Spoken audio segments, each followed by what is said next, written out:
ibu atau bapak-bapak yang terekam sedang marah, gitu. Entah itu marah atau mengumpat gitu ya, berkata-kata kasar ke seorang kurir gitu ya, atau ke seorang petugas, ke seorang karyawan gitu. Dan video itu besoknya langsung jadi meme, jadi parodi, terus kemudian jadi animasi dan dihujat netizen gitu. Wah, ini nggak punya budi pekerti gitu. Kok kelakuannya gitu sih ke orang lain, nggak sopan banget dan segala macam gitu. Dan banyak netizen juga menuntut permintaan maaf dari sang sosok yang diviralkan itu gitu.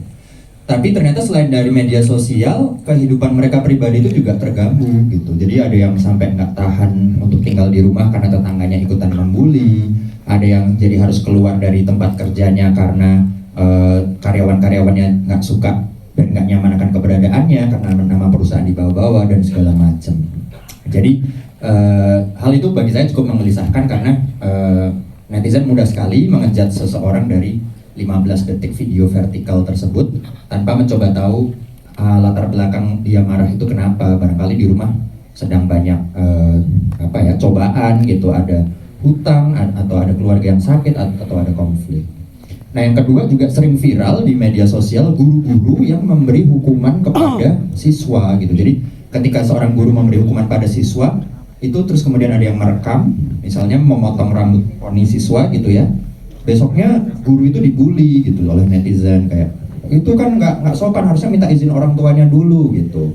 Atau ada sepatu yang disita, itu kan sepatunya belinya pakai uang, lalu guru itu dibully, dihujat, dan sekolah kadang-kadang ada yang sampai juga ikut memberi klarifikasi dan segala macam. Nah, dua hal ini sebetulnya yang menginspirasi saya untuk membuat sosok Bu Prani, seorang guru BK yang viral begitu.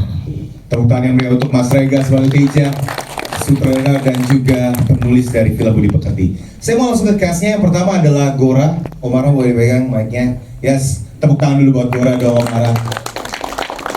Omara boleh cerita sendiri apa kesulitan memerankan peran yang sedikit, kalau misalnya tadi kita sudah nonton, ini peran yang kayak ini karakternya si Gora ini misterius, dia sebenarnya orang apa sih? Coba boleh ceritain nggak? Kesulitannya apa? Awalnya baik, rada-rada aneh, kok baik lagi? Coba Gora. Ya, saya mau terima kasih dulu semuanya udah datang hari ini. Mohon maaf tadi ada hambatan sedikit. Gora, dari pertama kali aku diintroduce sama Mas Regas mengenai Gora ini, jujur aku udah langsung jatuh hati dengan Gora. Alasannya karena gini, Gora itu sebenarnya dibilang normal iya, dibilang tidak normal pun juga enggak gitu loh. Gora itu abu-abu, cuman karena dia sangat abu-abu, dia sangat manusia.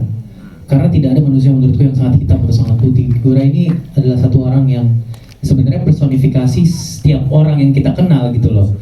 Nah, tadi kan udah lihat adegan di mana Gora tiba-tiba explode, di mana dia suka ke kuburan.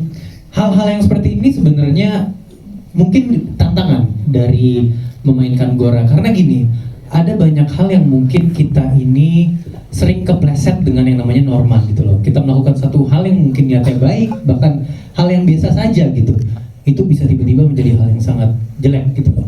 Dan sama halnya dengan gali kuburan itu, berada di kuburan, sebenarnya mungkin untuk Gora itu normal gitu loh. Untuk dia ini satu hal yang tidak ada masalah, tidak ada satu hal yang jelek dari situ. Cuman karena kita hidup di society yang mungkin punya aturan sendiri yang tidak tertulis, dia jadi seseorang yang abnormal gitu. Dan ini tantangannya di sini, karena bagaimana kita bisa memanusiakan sesuatu yang sangat abnormal, memanusiakan satu orang yang mungkin dianggap tidak seperti manusia biasanya. Cuman itulah biasanya manusia gitu. Jadi itu sih yang menurutku sangat seksi dalam penulisan tentang Gora. Itu sih. Wow, tepuk tangan yang meriah untuk Omara sebagai Gora. Selanjutnya saya mau ke Mas Dwi Sasono sebagai Pak Didit. Mas Dwi Sasono, Halo. selamat sore. Selamat sore. Kita tahu bahwa Mas Dwi ini adalah aktor banyak sekali film. Simple question Mas, apa tantangan dan kelebihan film Budi Pekerti ini dalam memerankannya? Silakan Mas Dwi atau Pak Didit. Selamat sore teman-teman semua. Kalau nggak ada tantangan sih kalau kita mengerjakan profesi dan pekerjaan kita dengan cinta gitu. Jadi memang saya sangat-sangat menikmati setiap proses dari reading sampai syuting gitu.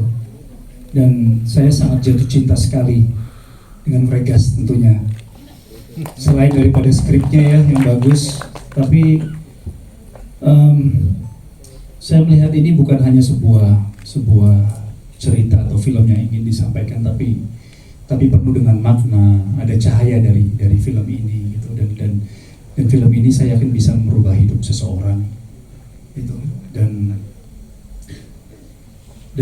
saya percaya begini, karena memang keresahan juga dengan apa yang kita lihat dari sosial media gitu.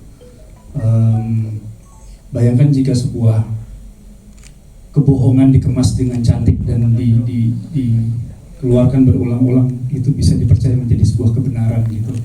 Dan menurut saya, ya orang yang jauh dari kesadaran mungkin yang akan bisa percaya dengan cerita kebohongan semacam itu gitu. Jadi pentingnya berbudi pekerti dalam bersosial media itu sangat penting sekali, karena pentingnya sebuah kesadaran perilaku yang didasari oleh cinta kasih gitu, sehingga ini tidak menyakiti perasaan orang lain. Itu menurut saya penting sekali, bukan hanya dalam kehidupan sehari-hari perilaku, tapi dalam bersosial media gitu. Karena ya nggak perlu mesti dengan senjata pistol atau senjata tajam, tapi dengan ujung jari kita ini bisa merubah hidup orang yang apa ya, yang belum terbukti kebenarannya, tapi sudah dijadikan sebuah dogma atau konsep yang dipercaya itu sebuah kebenaran gitu, padahal belum terbukti. Jadi ya perlu kesadaran itu. Terima kasih. Tepuk tangan yang berikan untuk Mas Dwi Sasrono.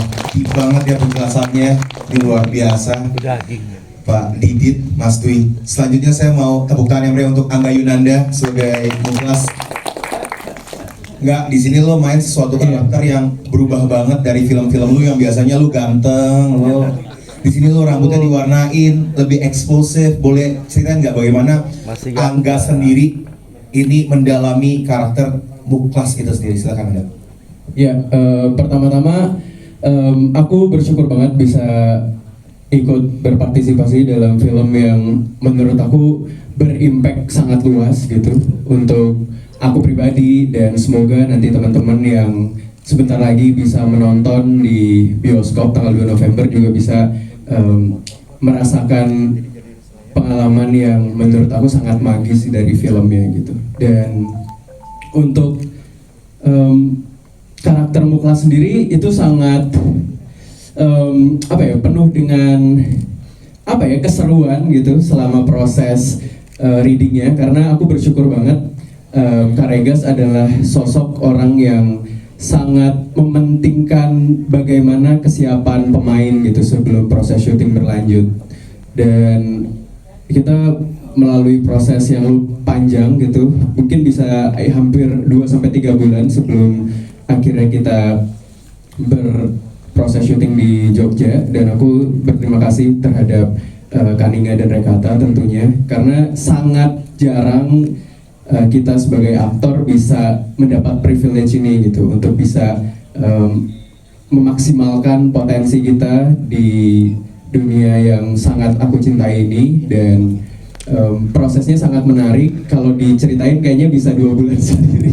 Tapi yang aku suka adalah bagaimana Kak Regas sangat memberikan ruang personal banget bagi aktor dan juga sutradaranya gitu. Dan dia bukan sosok yang sangat diktator atau bagaimanapun itu, karena menurut aku Kak Regas sangat open banget terhadap pemainnya gitu. Dan bahkan kita bisa dibilang membangun skenarionya juga bareng-bareng selama proses reading bersama sampai syuting. Dan untuk karakternya sendiri emang sangat berbeda banget dari karakter-karakter yang aku pernah peranin sebelumnya. Dan semoga aja ini bisa diterima sama masyarakat Indonesia, dan aku bersyukur banget sih bisa ada di sini. Tepuk tangan yang berikan untuk Angga Yunanda, Muklas. Selanjutnya tepuk tangan juga dong untuk Prilly Latukonsina sebagai Tita. Pril, terima kasih. boleh ceritakan bagaimana kamu menilai seorang Tita ini di film Budi Pekerti, dan bagaimana kamu ini mendalami Tita itu sendiri? Bagaimana mendalami Tita tuh panjang banget prosesnya ya. Belajar bahasa Jawa 3 bulan, reading, terus readingnya juga bukan bareng-bareng sama pemain aja, aja, tapi juga ada reading sesi berdua sama Kak Regas, mempelajari otot muka aku sendiri. Banyak banget proses-proses yang selama ini tidak pernah aku dapatkan di film-film sebelumnya gitu. Dan karakter Tita juga belum pernah aku dapatkan di film sebelumnya.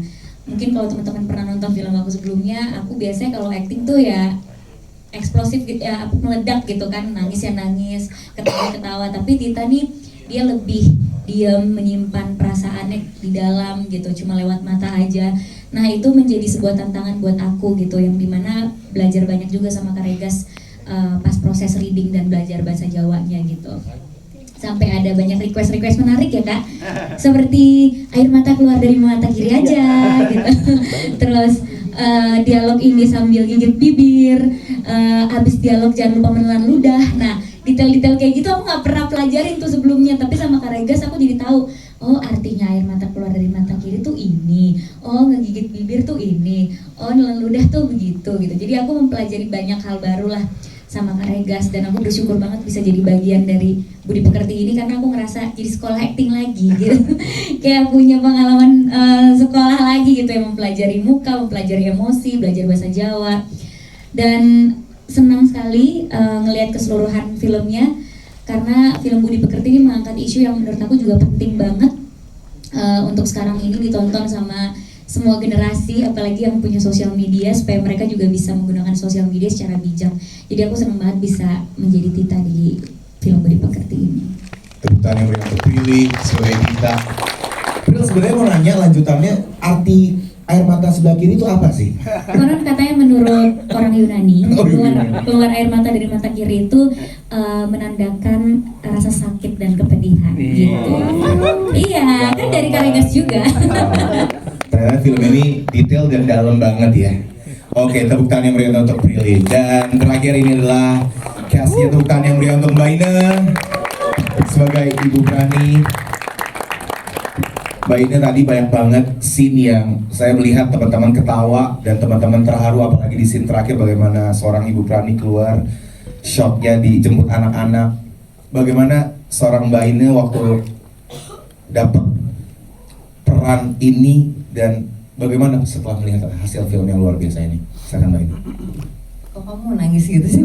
Baru kali ini saya nonton Budi Pekerti, saya di belakang kok bisa filmnya kayak gini, saya terharu gitu. Iya, iya. Silakan Mbak Ina. Terima kasih. Yang pasti pertama kali Regas meminang saya sebagai Ibu Berani, saya terharu sekali tentu saja, karena Regas Banu Teja adalah salah satu sutradara yang aset negara di negeri ini menurut saya. Dan ketika dia datang meminta saya main di filmnya dan menjadi center karakter di filmnya, tentu saja saya merasa sangat bersyukur, karena pasti ini akan dibuat secara sungguh-sungguh dan pasti ada pengerahan yang sungguh-sungguh ketika Regas menggarap karya-karyanya. Nah, ketika dia presentasi tentang bagaimana cerita tentang Budi Pekerti ini, awalnya aku pikir Budi Pekerti aneh banget sih. Budi Pekerti emang apa, si Budi Pekerti ini kan title yang sangat bagus, tetapi untuk sebuah judul film itu akan sulit nggak ya, ini akan dijual, atau maksudnya berani banget ya Regas memberi nama Budi Pekerti untuk title ini. Tapi ketika dia menceritakannya, ternyata wah, ini tantangan besar buat saya, karena biasanya saya bermain film kalau nggak larger than life, saya main di teater yang proyeksinya besar. Di sini saya harus bermain dengan sangat subtil, artinya kehidupan sehari-hari 1:1 atau 1:-1. Jadi benar-benar perasaan yang terdalam tuh harus tercapture dan sangat intens sekali.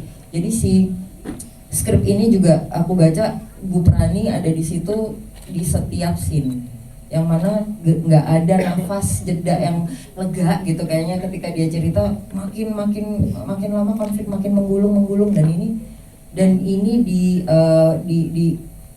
deliver dengan proyeksi yang sangat sederhana dan kehidupan sehari-hari. Saya sebagai aktor melihat ini adalah satu peluang saya untuk menantang diri saya sendiri yang biasa bermain dengan proyeksi besar.